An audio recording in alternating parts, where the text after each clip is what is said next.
Hello friends, आज हम जो कहानी लेकर आए हैं उसका नाम है मित्रता का महत्व। तो आइए स्टार्ट करते हैं हम। जिन दिनों दिल्ली के राजा अनंगपाल राज करते थे, उन्हीं दिनों शब्द भेदी वाण संध्यान की विद्या में गुरु रामदास का बड़ा नाम था। यही कारण था कि उनके आश्रम में इस विद्या को सीखने के लिए देश विदेश से अनेक राजकुमारों की भीड़ लगी रहती थी। पृथ्वीराज चौहान राजा अनंगपाल के नाती थे। जब पृथ्वीराज की आयु केवल 5 वर्ष की थी, तब से उन्हें गुरु रामदास जी के आश्रम में भेज दिया गया था। उन्हीं दिनों चंद नामक भाट भी पुत्र था। गुरु जी के आश्रम में रहकर वह विद्या सीख रहा था। उस समय उसकी आयु मात्र 7 वर्ष थी। वह पढ़ने लिखने में बहुत तेज था। गुरु रामदास जी चंद से बहुत प्रसन्न रहते थे।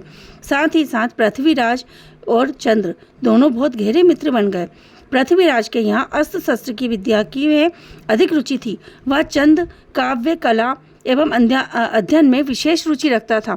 अब गुरुजी के आशीर्वाद से पृथ्वीराज और चंद दोनों ही समान रूप से अधिकारी थे।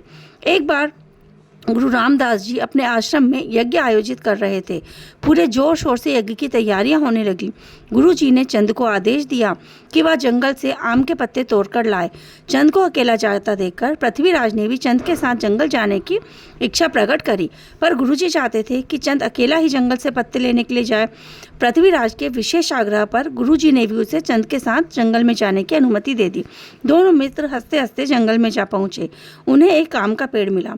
चंद ने पृथ्वीराज से कहा कि मैं पेड़ पर चढ़कर पत्ते तोड़कर नीचे गिरता जाऊंगा, तुम उन्हें इकट्ठा करते जाना। परंतु पृथ्वीराज ने यह बात स्वीकार नहीं की। वह स्वयं पेड़ के पत्ते तोड़कर नीचे गिराना चाहता था। इसलिए चंद के लाख मना करने पर भी पृथ्वीराज चंद के पीछे चुपचाप पेड़ पर चढ़ गया।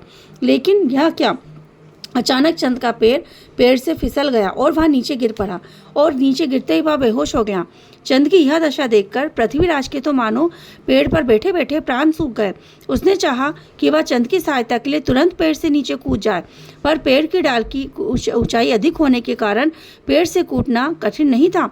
उसने धीरे धीरे नीचे उतरने का प्रयास किया, पर वह सफल नहीं हो सका। मन में डर होने के कारण वह पेड़ से नीचे नहीं कूद सका और अपनी व्यवस्था पर बैठे बैठे आंसू बहाने लगा। जब उसने देखा कि उसके प्रिय मित्र चंद का नीचे गिरने से सिर फट गया है और खून बह रहा है, तो उससे रहा नहीं गया। और तभी उसने देखा कि एक बात चंद के घायल सिर पर चोट पहुंचाने वाला है। तो उसने हिम्मत करके अपनी आंखें बंद की और चंद को बचाने के लिए पेड़ से नीचे कूद गया। उसने सोचा कि चाहे उसके प्राण भी क्यों न चले जाएं, पर वह अपने मित्र को किसी भी ऐसी विकट परिस्थिति से बचाना चाहता था। और अगले ही पल चमत्कार हो गया। चंद और पृथ्वी के बहुत देर तक आश्रम नहीं आने पर गुरु रामदास जी चिंतित होने लगे और वे खोजने के लिए जंगल की ओर निकल पड़े। ठीक उसी समय गुरु जी ने आम के पत्ते के पेड़ के नीचे आ पहुंचे, जिस समय पृथ्वीराज कूदा था। उन्होंने पृथ्वीराज को अपनी गोद में झेल लिया, उनकी बाहों में समेट लिया, और गुरु जी तुरंत मन ही मन इस स्थिति का कारण समझ गए और दोनों को आश्रम ले गए। उन दोनों के उपचार में जुट गए। अपने मित्र की संकट घड़ी में सहायता न कर पाने के कारण पृथ्वीराज को बहुत दुख था। उसे बहुत पछतावा हो रहा था, परंतु गुरु रामदास जी ने उसके साहस और मित्र के प्रति प्रेम भाव की प्रशंसा की। तब कहीं जाके उसके मन का बोझ कुछ हल्का हुआ। इतिहास में पृथ्वीराज चौहान और महाकवि चंद बरदाई की मित्रता बहुत प्रसिद्ध है।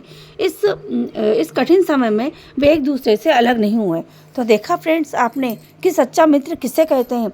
हम हंसी खुशी में तो अपने फ्रेंड्स के साथ रहते हैं, पर जब मुश्किल आए तब हमारा मन भी उसके प्राण बचाने के लिए, उसकी सहायता करने के लिए व्याकुल हो जाए।